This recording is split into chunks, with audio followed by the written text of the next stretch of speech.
Welcome back, everyone, to the Wisdom of Lao Tzu. Great to be back. So for the past 36 sessions, we have been charting a course through, well, what is arguably the greatest work of classical Chinese philosophy, the Tao Te Ching. We really have. We've been sailing that deep intellectual ocean together. And today, we arrive at a monumentally important waypoint. We've reached chapter 37. And if you've been following our journey, witnessing the resilience of the highest good, which is like water, grasping the mystery of the profound and more profound, and really wrestling with that idea that the submissive overcomes the strong, then, we've been building toward this moment.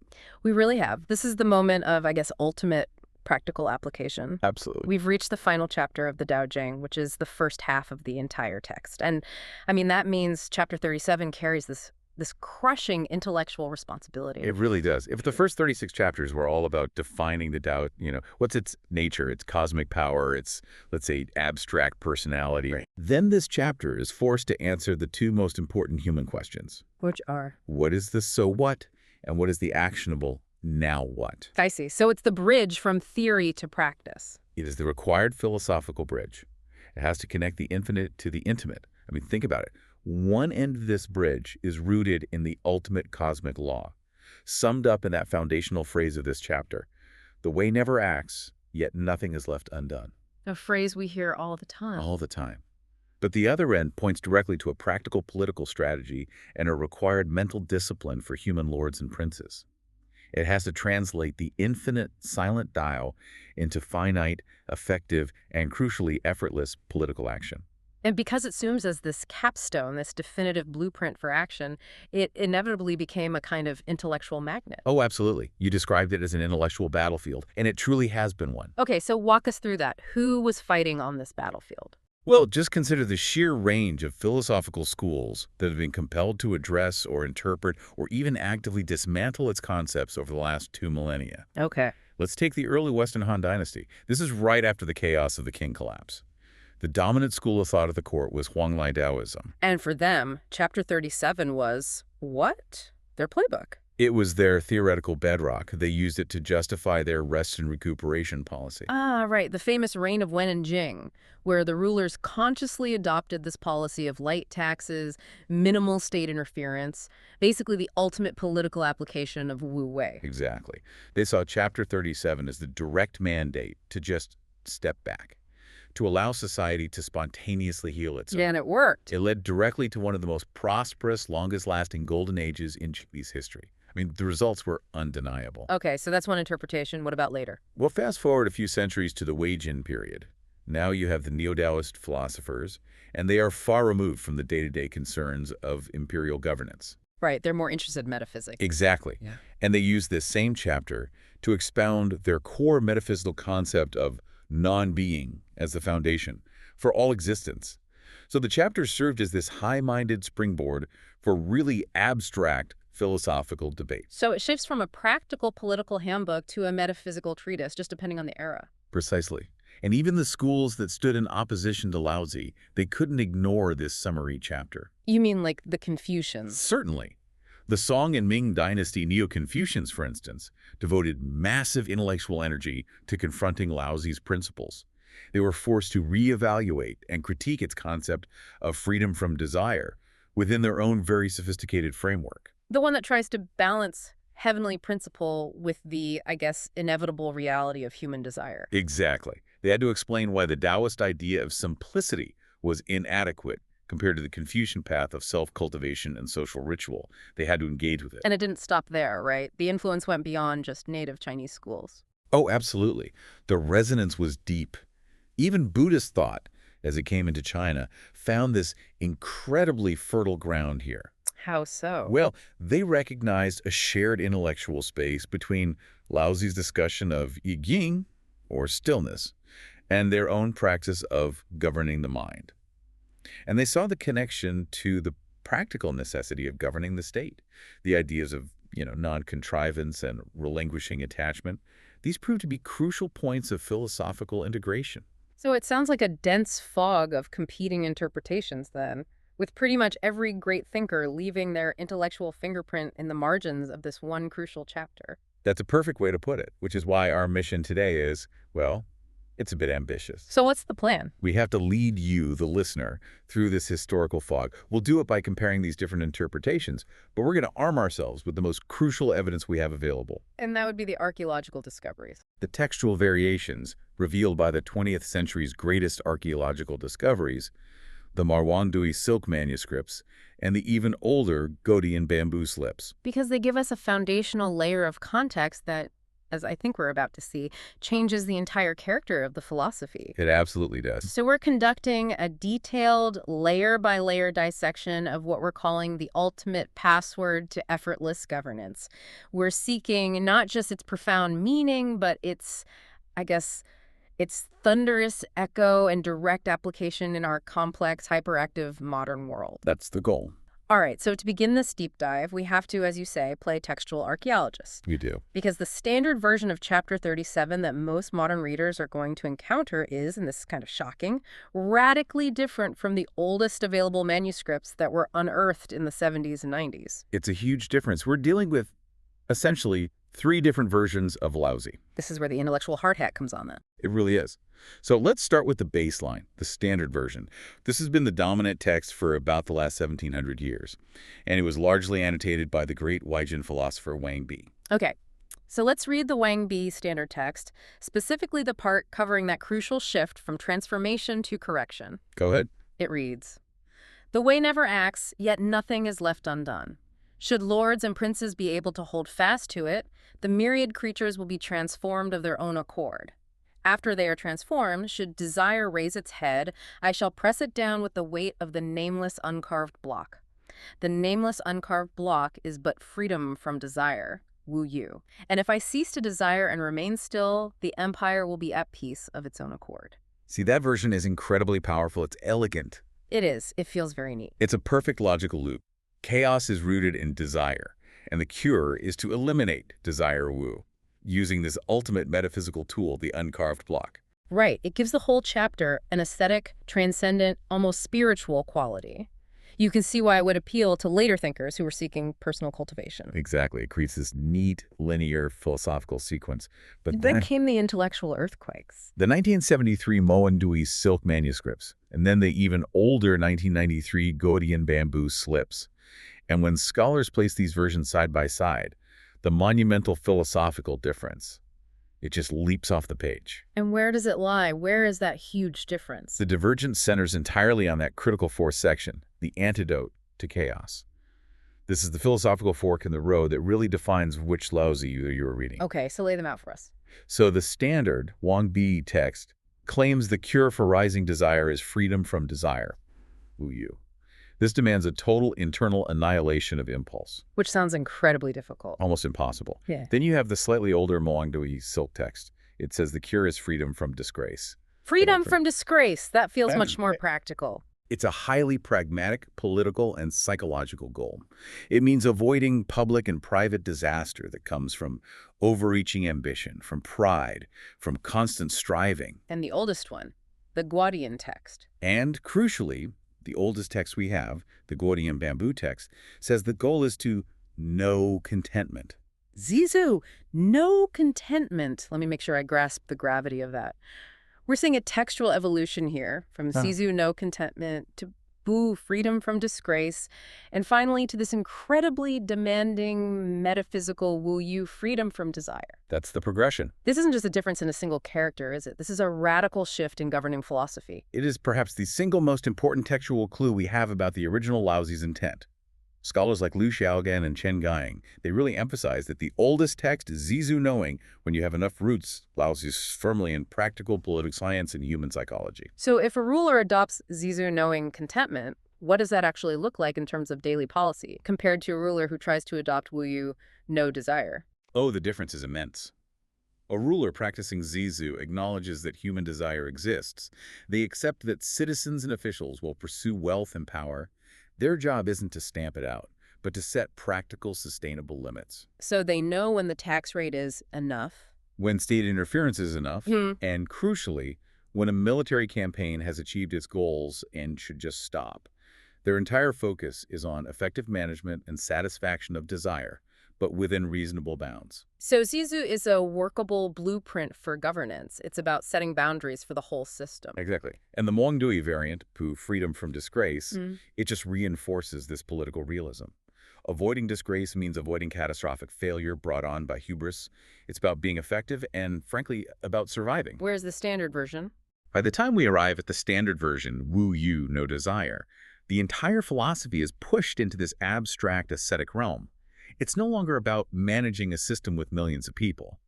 It's about achieving an absolute transcendent state, which is, impossible to implement as a practical political program. So the philosophical road not taken, then, was this path of pragmatic political psychology. It seems so. The textual archaeology proves that the original Lao Tzu was far more focused on practical realism, on managing the system effectively, than the transcendent, almost religious Lao Tzu favored by later generations who were seeking total spiritual purification. And that distinction is the essential lens for the rest of our deep dive. Okay. Now let's turn to maybe the most famous and certainly the most misunderstood line in the whole text. Dao Changgu Wei, Bu Wei. The way never acts, yet nothing is left undone. Right. If we follow the common simplistic critique, we just reduce Wu Wei to a simple directive. Do nothing and you will accomplish everything, which sounds like anarchy or just plain laziness. And that simplistic critique is exactly what critics, often Confucians like Zhu Zu, have relied on for centuries to dismiss Taoism as impractical.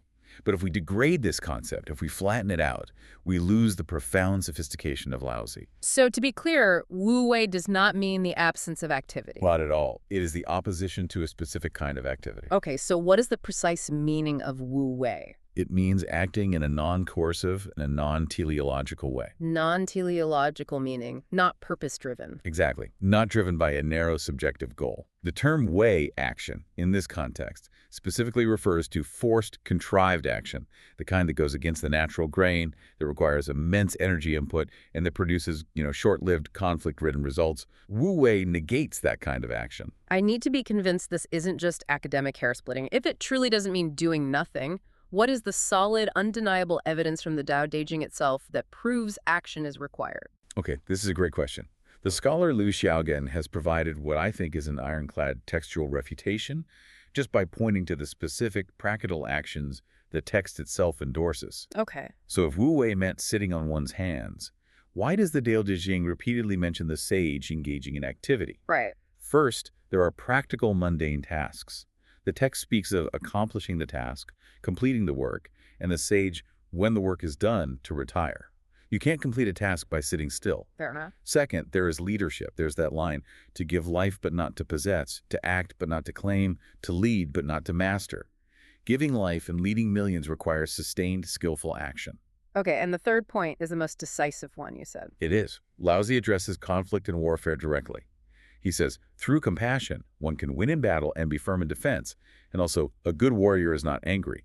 You cannot successfully win a battle or maintain a defense through inaction. You must deploy troops, logistics, strategy. That feels pretty irrefutable. So Wu Wei is a highly effective, sophisticated method of action, not the absence of it. Exactly. The non-action negates only conventional, wasteful action in order to affirm a superior, harmonious, and highly effective kind of action.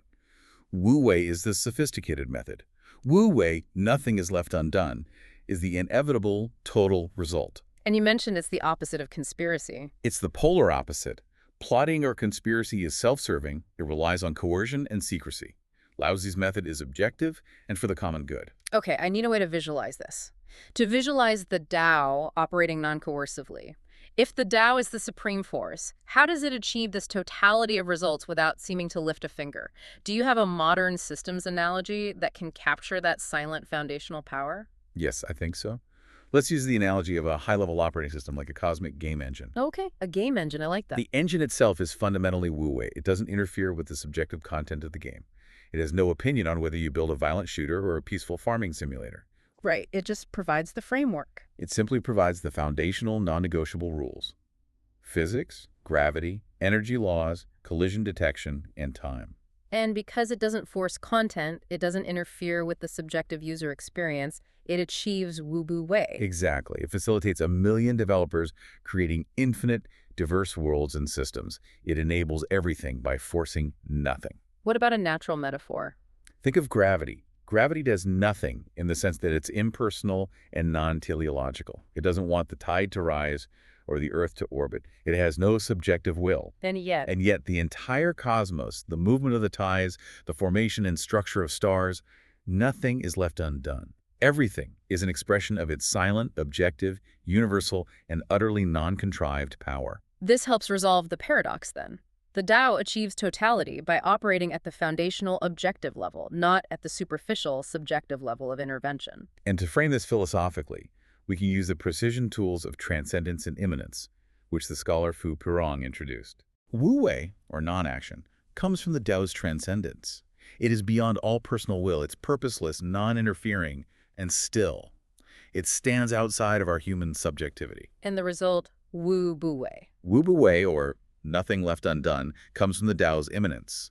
It's the indwelling source and foundation. It's the natural law powering all creation, growth, and completion within the system. So the successful sage. The successful sage, therefore, aligns their action with this objective immanent source, achieving total harmonious results instead of forcing subjective confrontational interventions. And Lao Tzu immediately translates this cosmic principle into the realm of governance. He does. He gives the lords and princes their blueprint. Should lords and princes be able to hold fast to it, the myriad creatures will be transformed of their own accord.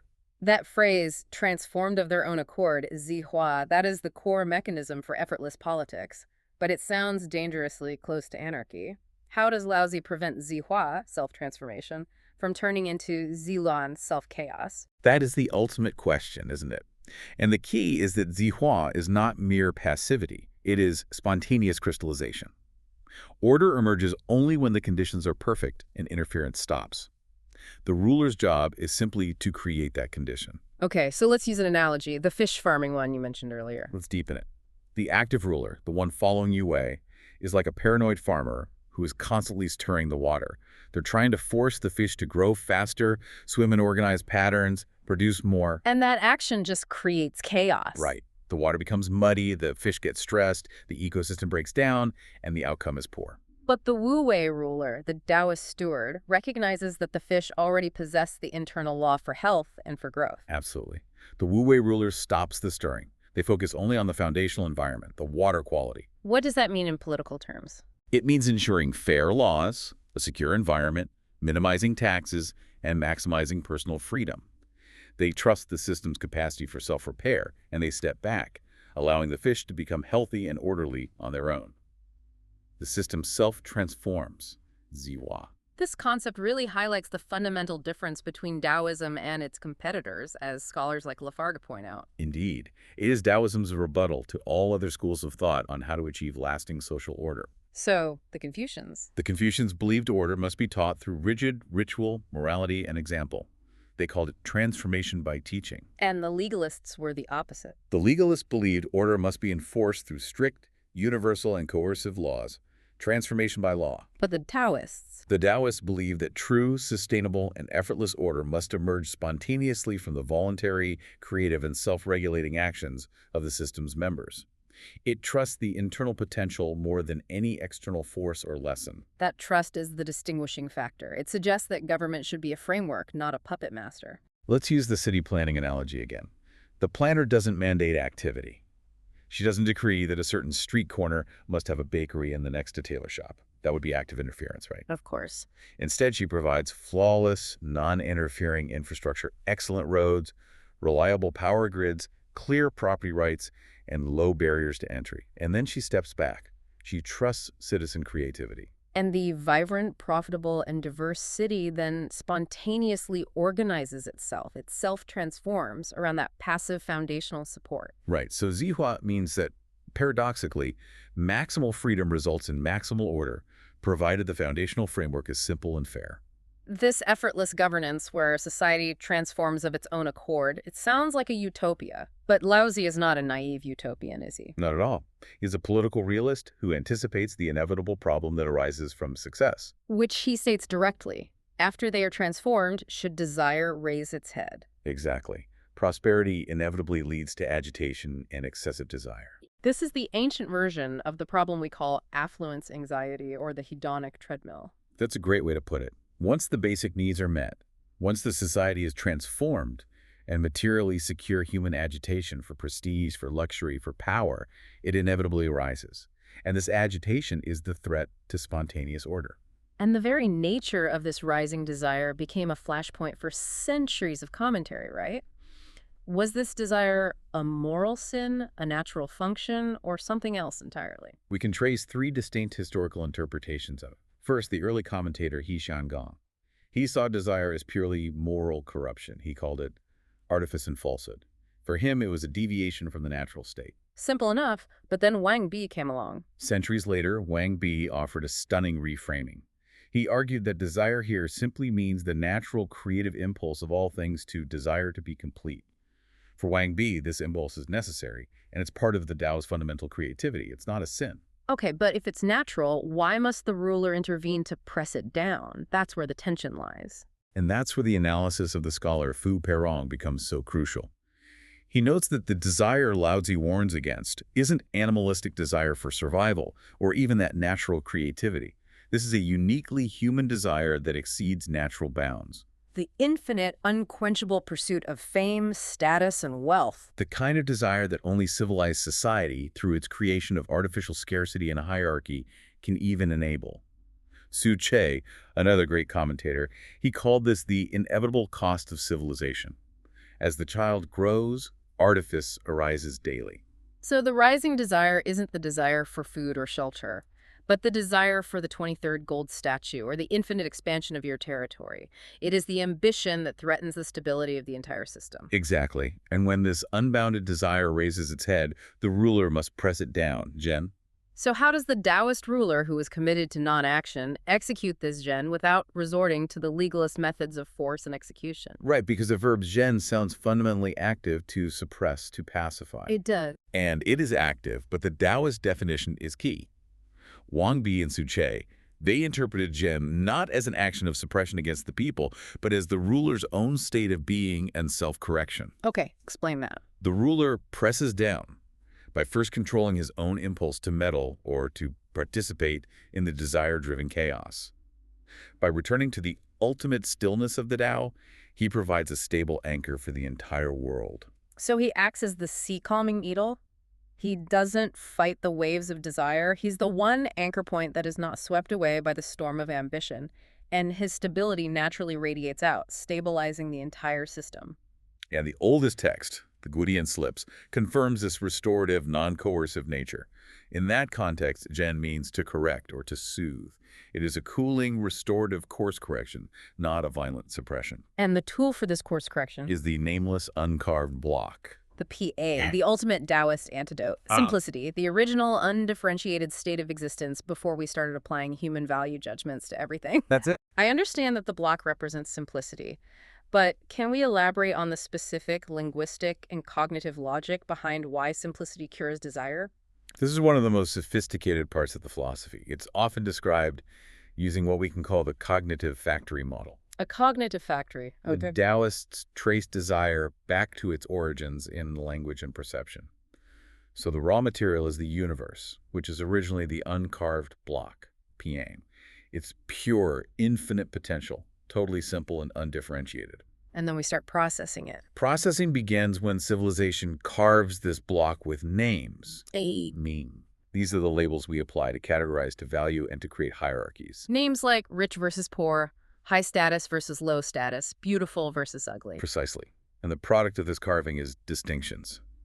We cut the world into these value judgments. We create artificial scarcity by labeling a common item, limited edition, or designer. And the inevitable byproduct of this whole cognitive process is desire. Desire is the parasitic impulse that feeds only on the value judgments created by those distinctions and names. That clarifies the mechanism perfectly. If I crave a specific high-end designer handbag, I'm not craving a vessel to carry goods. No. I am craving the name, the status, and the distinction of prestige that has been carved into the leather. And that desire is amplified 1,000 times over in the modern world, which constantly creates new names and new distinctions through media and marketing. Therefore, the only deep systemic antidote is to return the environment to that nameless, uncarved state. So the ruler's job is to act as a sophisticated thermostat for the society's collective mind. That's a great analogy. He doesn't fight the heat desire with ice, force. He simply maintains a simple and nameless social environment by refusing to create new honors, new titles, new artificial hierarchies, or new forms of debt, allowing the system's temperature to naturally return to contentment. So pressing it down with the uncarved block really means dissolving the illusion of the names. Exactly. Which brings us to the final, peaceful state. And if I cease to desire and remain still, Yi Jing, the empire will be at peace of its own accord. Li Ding. The final result of the cycle is self-order Ziding. And here we have to reiterate the importance of that archaeological finding, that the oldest text says knowing contentment, Zhi Zu. That seems essential. It is. It pulls Lao Tzu back from an impossible asceticism and gives the chapter this deep psychological realism. The goal becomes achievable. Desire is satisfied and kept within the bounds of enough. And once that contentment is reached, the mind remains still. Eating. This stillness stops the artificial meddling, which in turn allows the social system to achieve self-repair. But even after achieving the state of simplicity, there's a subtler, more insidious trap awaiting the sage, isn't there? There is. And the later Zen-influenced commentators had to issue a final high-level warning about the nature of attachment itself. This moves from political action to pure self-cultivation. Purely. Su Che warned that the sage must be vigilant even against his own virtue. He must let go of the thought, I am holding the uncarved block. Why? Because the desire to be simple, is itself a new, subtle, and very advanced form of desire. That is next-level self-awareness. It means the desire for non-desire is still desire. It is the ultimate paradox. And Hanshin De King, a brilliant Buddhist Taoist synthesizer, he provided the perfect analogy for this. He said, clinging to the medicine becomes a new sickness. Wow. The uncarved block is the medicine for the sickness of excessive desire. If you cure the sickness but remain attached to the medicine, if your identity becomes wrapped up in your non-attachment or your superior simplicity, you've just manufactured a new form of illness. a new illness, and often one that's harder to cure than the first because it masquerades as virtue. So the only true resolution is freedom from all attachments, even attachment to the practice of non-attachment itself. The cycle is complete, ending in spontaneous objective order. Okay, before we move on to testing this theory in the real world, let's just quickly confirm Chapter 37's structural importance, because it actually varies depending on which version of the text you have. A very important point. In the standard Wang Bi edition, Chapter 37 is the pivot point, correct? Yes. In that standard text, the book is divided chronologically. Chapter 37 concludes the Tao Te Ching, chapters 1 through 37, which is all about metaphysics and cosmology. And it perfectly introduces the De Jing, chapters 38 to 81. Which is about ethics, cultivation, and political application. So it's the ideal bridge connecting the cosmic law to the ethical virtue. But the Mawangdui text structure, the one unearthed in 1973, it flips the entire sequence on its head. That's right. In the Mawangdui Silk Scrolls, the book is organized De Jing, virtue first, and Tao Jing, way second. In that arrangement, Chapter 37, which summarizes the ultimate application of the way to governance, that is, to bring peace to the empire, it becomes the grand finale of the entire book. It's the final, ultimate summary of the whole philosophy. Precisely. So regardless of whether it's the pivot or the finale, its status as the theoretical summary and practical capstone to the application of the Taoist way it's undeniable. It absolutely is. It sets the stage for action. So now, let's see if that action, or I should say non-action, actually works in the real world. Let's test it. We can find a near-perfect, large-scale historical experiment for Lao Tzu's political theory right at the beginning of Imperial China, the Western Han Dynasty. It provides an ideal historical AD test for Wu Wei versus Yu Wei hyperaction. It really does. So let's set the scene for Test Group A, the early Han. When the Han Dynasty began, the land was in ruins. This is after the bloody Qin collapse and the subsequent civil wars. I mean, historical records paint a picture of utter devastation. Utter devastation. People were starving, the population had been literally halved, and infrastructure was non-existent. The empire was starting from absolute zero. And what was the policy adopted by those first generations of emperors, Wen and Jing? They adopted the Huanglao policy, which was built directly on the principles of Wu Wei found in Chapter 37, particularly that philosophy of rest and recuperation. Their political strategy was brilliantly simple. Which was? Rest with the people, minimally interfere. Can you give us some specific, concrete examples of that non-action policy? Sure. The policies were specifically designed to allow the societal organism to heal itself. They immediately instituted light taxes, sometimes as low as 1/30th of the harvest, which was minuscule compared to the kin's brutal levies. Wow. They frequently canceled debts accumulated by peasants. They halted massive state construction projects that required forced labor. And crucially, they adopted that Guodian and Mawangdui philosophy. They knew contentment, Zhu. Yes, they knew contentment with the state's modest revenue, Yeah. and they avoided disgrace, by refraining from aggressive, overreaching military expansion. They stopped carving the block and allowed the system to spontaneously repair itself. And what was the historical result? 70 years later, the economy had grown so explosively that the historian Sima Qian famously recorded the outcome as a physical manifestation of Wu Bu Wei nothing left undone. Right, this is the famous quote. The wealth was so vast that, and I'm quoting here, the cash in the capital, stacked in millions, had rotted its strings and could no longer be counted. The grain in the imperial granary was piled so high it overflowed and had to be left outside to rot. Incredible. Nothing was left undone. The system achieved maximal prosperity through minimal interference. This is the real-world consequence of trusting Zihua. It is. Okay, now let's pivot to test group B. The usurper Wang Mang. His disastrous reign offers the perfect control group because it illustrates the consequence of fanatical Yue hyperaction. Exactly. So Wang Mang took power at the end of that prosperous Western Han period. He was the antithesis of the Wu Wei ruler. And it's important to note, he wasn't a cynical tyrant. No, not at all. He was a fanatical Confucian idealist. He genuinely believed that the social crises of his day-rising wealth inequality poverty could only be solved by massive, centralized, top-down hyperactive reforms. So his intentions were noble, perhaps, but his methods were total state intervention. Total intervention. He declared a nationalistic reform based on an idealized ancient ritual system. He mandated constant and confusing changes to the currency. He nationalized all land, calling it the King's Field. He instituted state monopolies over lucrative industries like forests, salt, and iron. Actions that some modern scholars have labeled proto-socialist for their level of planned state control. Right, the plans were meticulously detailed, but they violated reality. And what was the result of this fanatical, contrived hyperaction? Total, immediate chaos. His constant currency changes destroyed faith in the market. The land reforms were met with violent resistance and confusion. His forced, subjective reforms violated natural social and economic laws. They interfered massively with people's lives and created such disruption that it triggered widespread rebellion, mass starvation, and the swift, bloody collapse of his dynasty.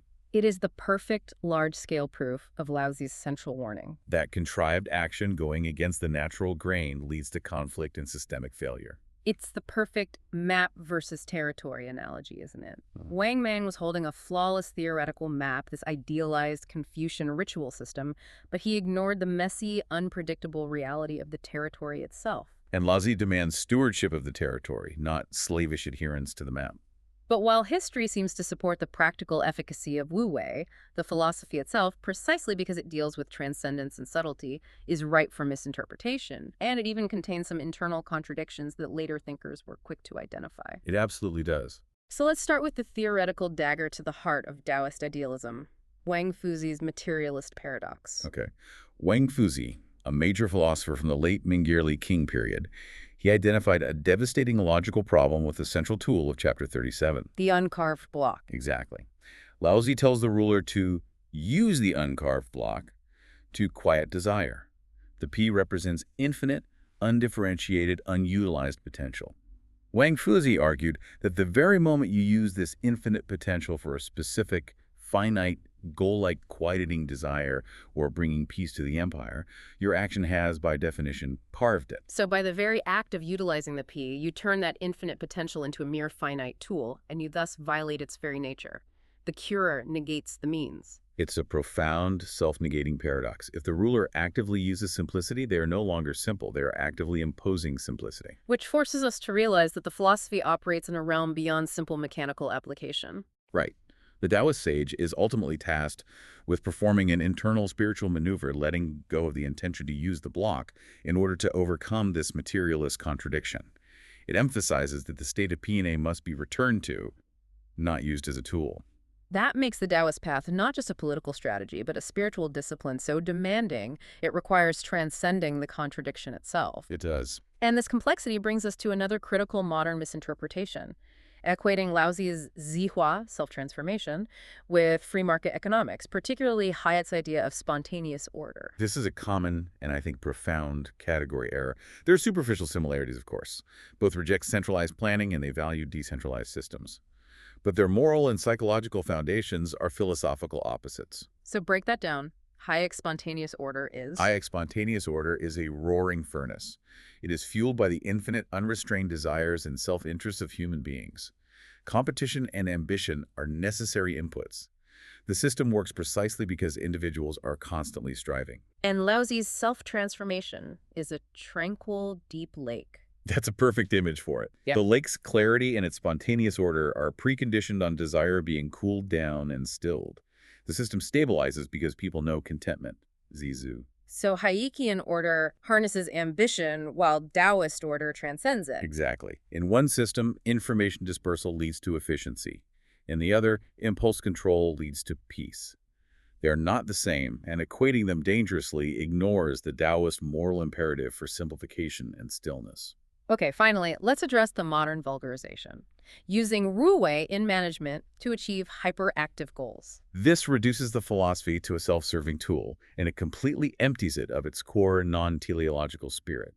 We often hear modern CEOs or managers claim their philosophy is Wu Wei. Right, meaning they delegate, they trust their teams, they don't micromanage. But why do they delegate? Not for the sake of simplicity or the common good. They delegate to achieve the ultimate, hyperactive goal of maximizing shareholder value, increasing market share, or accelerating innovation. So they're using a non-teleological method to achieve a highly teleological, profit-driven end. Precisely.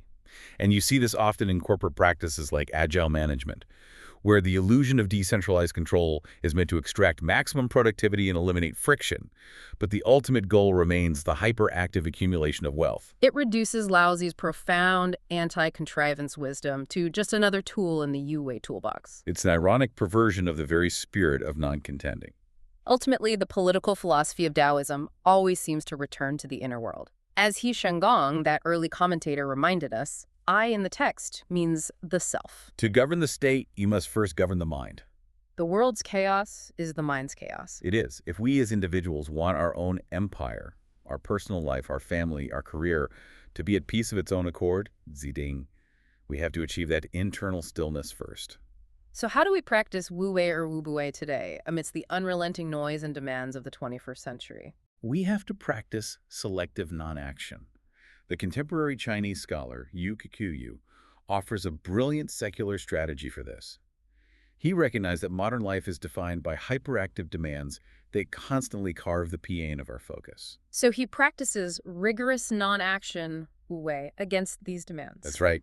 Specifically, he refuses to go online just for noise, he avoids non-essential meetings, and he rejects the constant phone tethering that binds most people today. That's a fierce, selective non-action. It's his defense against the cognitive factory of modern life. And because of this conservation of energy, this Wu Wei against distraction, he can focus all his precious mental energy and time on his core action, his deep thinking, his contemplation, and his prolific writing. And the result is profound, sustained creative success. That's his Wu Bu Wei. It is. So here is the listener takeaway. Laozi's wisdom is not ancient, dusty advice for dead emperors. It is a practical, modern life strategy. You achieve your core, important goals not by doing more, but by mastering the art of being selectively non-active against the relentless distractions and manufactured desires of the contemporary world. You become the thermostat, not the heat. I like that.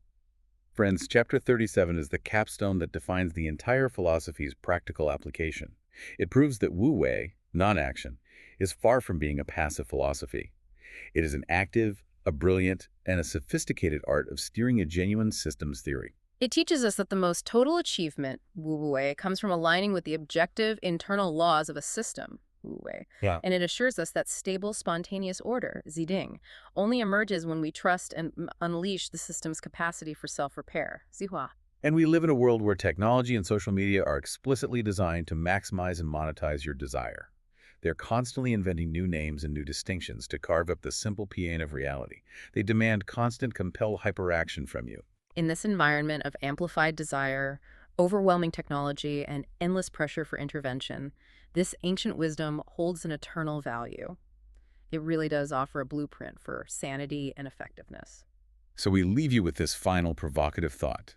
In a world built to maximize and monetize your desire, is returning to the clarity of the nameless uncarved block Oh. and the stability of knowing contentment an ancient philosophical luxury, or is it an urgent modern necessity for sanity and peace? Think on that. We'll see you next time on The Deep Dive.